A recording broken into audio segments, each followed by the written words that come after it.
Bonjour. On a vu la structure d'un programme C et les principales structures de commande. On va parler maintenant des types de données, 8, 16, 32 bits, et qui s'appliquent aux variables et aux tableaux. Revenons d'abord à la structure du microcontrôleur. Donc on a vu le bus 8 bits, l'unité arithmétique, les registres, et si on a une structure 8 bits, on peut très bien, au niveau des variables, prendre plusieurs mots successifs pour avoir par exemple 32 bits, et au niveau du calcul, couper le mot 32 bits en tranches, et puis faire plusieurs opérations successives pour une opération 32 bits.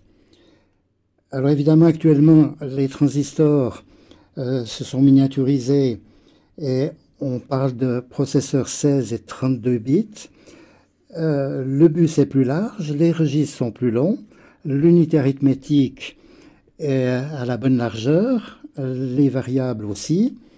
Et si maintenant on veut travailler avec 8 bits, on va utiliser une partie des variables et des mémoires. Et vu du C, cela ne nous concerne pas.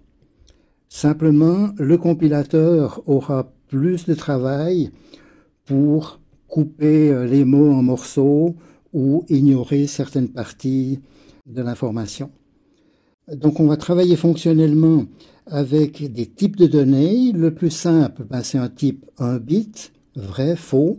C'est celui qu'on trouve dans des comparaisons, qu'on appelle le type booléen, qui évidemment, étant donné qu'on n'a pas des bascules qui traînent un peu partout dans le processeur, on a des mots binaires.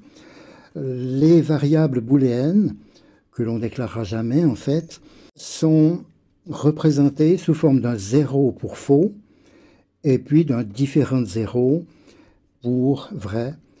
En général, on prend la valeur 1, mais des opérations peuvent très bien conduire à des valeurs différentes qui seront considérées comme vraies. Alors, pour les calculs, la représentation de l'information, on utilise le mot byte, 8 bits, on l'a déjà vu, une valeur entre 0 et 255, que l'on peut représenter sous forme d'un cercle. Si on incrémente et qu'on déborde, on recommence, ça vous avez vu. Et puis maintenant, au niveau des applications, on va déclarer le type byte.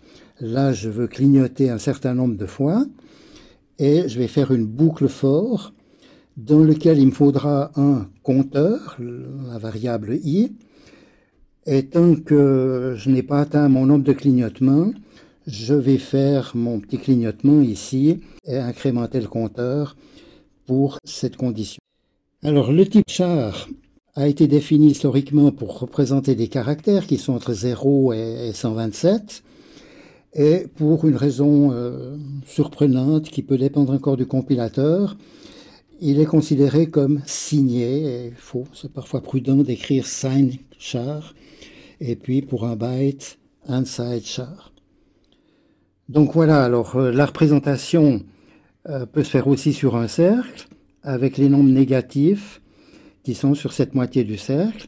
Et c'est au niveau de la transition ici que l'additionneur pourra signaler des erreurs, mais votre programme, sauf programmation assez astucieuse, ne se préoccupe pas du tout de ce genre de dépassement de capacité qui sont très difficiles à bien gérer. Alors, un petit quiz pour voir si vous avez bien compris. Je définis un quart SS, donc un nombre 8 bits signé qui vaut 200, un nombre 8 bits non signé qui vaut 200 également, et je me trouve dans une instruction avec un if, est-ce que SS est identique à BB, est-ce que cette expression est vraie ou fausse? Alors voilà les réponses possibles, réfléchissez un instant.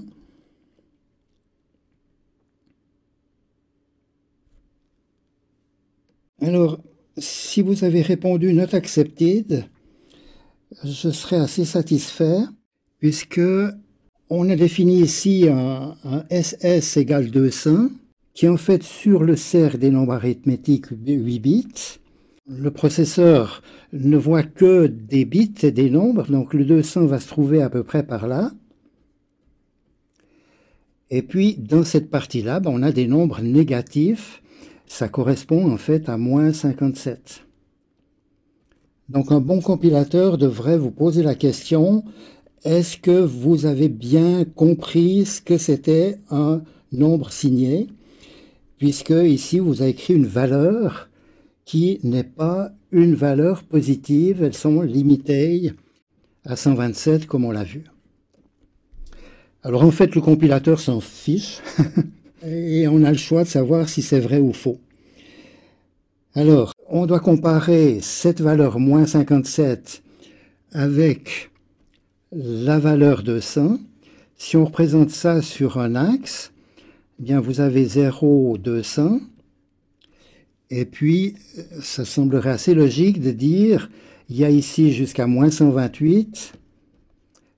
Et on va trouver ici le 57.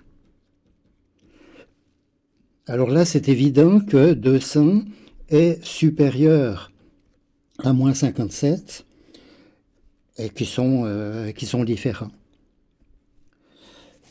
Alors, est-ce que vraiment le compilateur raisonne comme moi? Je suis prudent. Je n'ai pas lu les 600 pages des spécifications du C.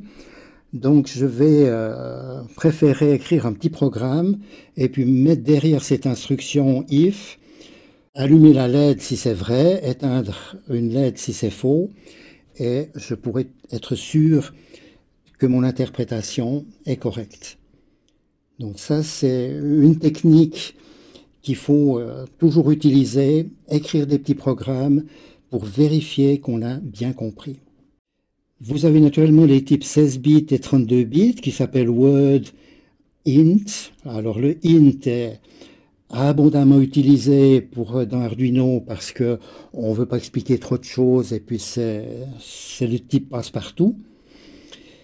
En général, on travaille avec des démos qui sont relativement courts, donc on ne voit pas la différence entre entier positif et entier signé, tant que ce bit n'est pas touché. Vous avez les langues qui sont signées et qu'il faut appeler unsigned long quand vous voulez récupérer ces derniers bits. Et comme petit exemple de l'utilisation assez rare du long, vous avez une primitive d'Arduino, c'est pas du C, c'est les compilateurs Arduino et compatibles qui ont rajouté un petit programme qui utilise une ressource interne du processeur pour calculer le temps à partir du reset. Donc au moment où vous lâchez le processeur, vous avez la valeur 0, et ensuite ça incrémente de 1 toutes les millisecondes, et vous pouvez mesurer le temps écoulé. Donc là, on utilise ça assez souvent comme vous le faites quand vous partez en voiture. Vous regardez l'heure du départ, vous regardez l'heure d'arrivée, et puis le temps de parcours qui vous intéresse, c'est une bête différence. Donc il nous faudra définir dans le type long le temps précédent, le temps de départ, et puis on va calculer le temps écoulé avec une soustraction. Donc on va mémoriser le temps actuel, on a déjà mémorisé le temps précédent, on fait la différence, et si maintenant on continue le voyage et qu'on veut de nouveau connaître le temps, on remémorise le temps actuel dans la variable. Alors vous me direz, tiens, on pourrait économiser une variable parce que je peux faire ma soustraction en regardant ma montre plutôt que d'avoir déjà copié l'heure sur un bout de papier ou dans ma mémoire. Donc on pourrait écrire directement milli moins previous time et puis réinitialiser le nouveau temps avec milli. Alors ce que j'aimerais vous faire remarquer, c'est que entre ces deux instructions, le temps n'est pas le même, puisqu'il a fallu exécuter un certain nombre d'instructions pour analyser cette ligne et commencer en analysant un certain nombre avant de transférer le temps. Donc ça, Ça peut être 10, 20 instructions du processeur, donc 5, 10 microsecondes, qu'on peut considérer comme tout à fait négligeables.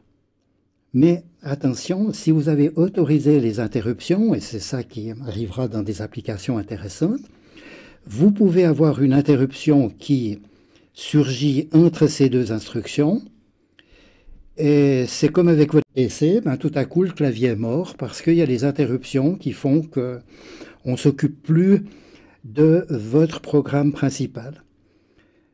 Donc dans ce cas-là, ben, évidemment, si vous avez plusieurs millisecondes, voire des secondes d'attente, ça va complètement fausser les mesures de temps, alors qu'ici on a fait une photographie précise à un instant, et puis on a copié la variable. Bien, parlons un petit peu des tableaux de variables.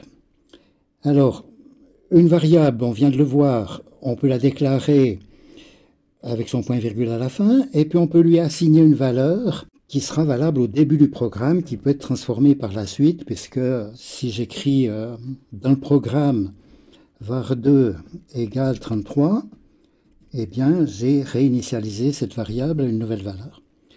Alors maintenant, c'est assez pratique d'avoir des tableaux de variables, de ne pas devoir numéroter variable 1, 2, 3 alors que ça va ensemble. Donc si on écrit tableau crochet 4, eh bien vous réservez 4 fois 16 bits signés et c'est déclaré. Et vous pouvez donner des valeurs à ces 4 mots de 16 bits et le compilateur est assez intelligent pour compter et puis mémoriser qu'il y a la valeur 4 ici dans cet index. On parle d'indexage dans un tableau. Et maintenant, je peux, en écrivant xx égale tableau crochet 2, je peux aller chercher le deuxième élément, mais souvenez-vous qu'on compte toujours en binaire à partir de 0. Donc, je vais récupérer la valeur 33. Et puis maintenant, je peux aussi assigner une valeur dans mon tableau, écrire tableau 4 égale 15. Qu'est-ce qui va se passer là? Ben, mon 4, vous remarquez qu'il est en dehors du tableau. Le compilateur C va en général ne rien dire du tout. Il va aller mettre dans la position mémoire suivante la valeur 15. Il va peut-être écraser une variable que vous utilisez dans le programme et ça sera une merveilleuse plantée. Donc ce n'est pas conseillé de le faire, mais c'est facile à surveiller. Application pour un tableau, on veut jouer quelques notes et puis on va mettre ces notes dans un tableau pour dire ben, si je veux un Ré, ben, la fréquence est de 247 Hz. Alors en fait, ce qu'on devra programmer, c'est une période, puisqu'il faudra attirer le haut-parleur, la membrane du haut-parleur, la relâcher, et faire ça avec une période que l'on peut déterminer à partir de la fréquence. Alors, devoir chaque fois calculer cette période est absurde, même si le temps était raisonnable. Il nous faut faire un tableau, autant mettre dans ce tableau directement les périodes. Et on a donné un nom explicite, les périodes des notes Do, Ré, Mi, Fa, qui vont se trouver dans les positions 0, 1, 2, 3. Donc maintenant, je peux définir mon tableau en disant, c'est un nombre entier, période note, j'ai 4 notes que j'ai calculées, et puis je peux maintenant faire une boucle for, puisqu'il faudra que je répète beaucoup de fois cette période qui dure 4 microsecondes, 4 millisecondes, pardon, là mon tableau est en microsecondes, pour avoir une note que l'on peut entendre pendant une seconde ou moins. Donc on va faire un compteur qui va travailler avec la demi-période et puis pour changer l'état du haut-parleur. Alors de nouveau, il y a deux choses qui devraient vous choquer. Il y a le petit point-virgule, ça c'est traditionnel. Et puis il y a surtout ce 1 qui est là, alors que ce que je voudrais, c'est avoir quelque chose, un nom explicite qui me dit de quoi il s'agit. Donc ça, c'est facile de faire un define et puis de dire define ré 1. Et il y a une facilité d'Arduino, du C, qui est une énumération. Le nom n'est pas essentiel, mais j'ai mon énumération ici. J'ai donné une équivalence entre des noms que je comprends et des numéros d'ordre que mon processeur va comprendre. Pourquoi est-ce que j'ai écrit do O? C'est à cause du do while, hein, c'est un mot réservé par le C, et vous le voyez à l'éditeur, il est coloré alors que les noms que vous définissez vous-même ne sont pas colorés. Donc si vous définissez, si vous mettez do là-dedans, vous aurez un message d'erreur naturellement. Bien, autre application qui est souvent documentée sur Internet, vous voulez allumer un affichage, 7 segments, c'est le nom habituel de ces segments. Et là, vous trouvez comme exemple de programmation, il faut commencer par dire que les pins sur lesquels le processeur est câblé sont sortis. Alors, les pins 2, 3, 4 jusqu'à 9 dans l'ordre sont utilisés et sont programmés en sortie. Et puis là, je ne me souviens plus du commentaire qu'il y avait avant, mais je devine que le A est câblé sur la pin 2, le B sur la pin 3, ça semblerait assez logique. Et évidemment, je préférais que ça soit documenté un petit peu mieux, qu'on dise define segment A sur la pin 2, segment B sur la pin 3, comme ça on sait exactement ce qui a été câblé. Et maintenant, puisqu'on vient de parler des tableaux de données, là ça me fait vraiment penser à un tableau. Et puis je vais le définir en disant, c'est mes numéros de pin, segment A, segment B, segment 3. Donc j'ai défini ici 2, 3, 4, mais je reconnais de quoi il s'agit. Ça me fait un tableau de 7. Et puis maintenant, je peux écrire une boucle for en disant, je pars avec i égale 0, et j'écris pin mode, pin de 0 output. Pin de 0, ça veut dire que je vais chercher dans ce tableau le segment A, qui a été défini comme étant la pin numéro 2. Donc j'exécute exactement cette instruction avec pin mode, pin crochet 0, output. Et puis évidemment, avec la boucle for, je prends 1, je prends 2, je prends 3.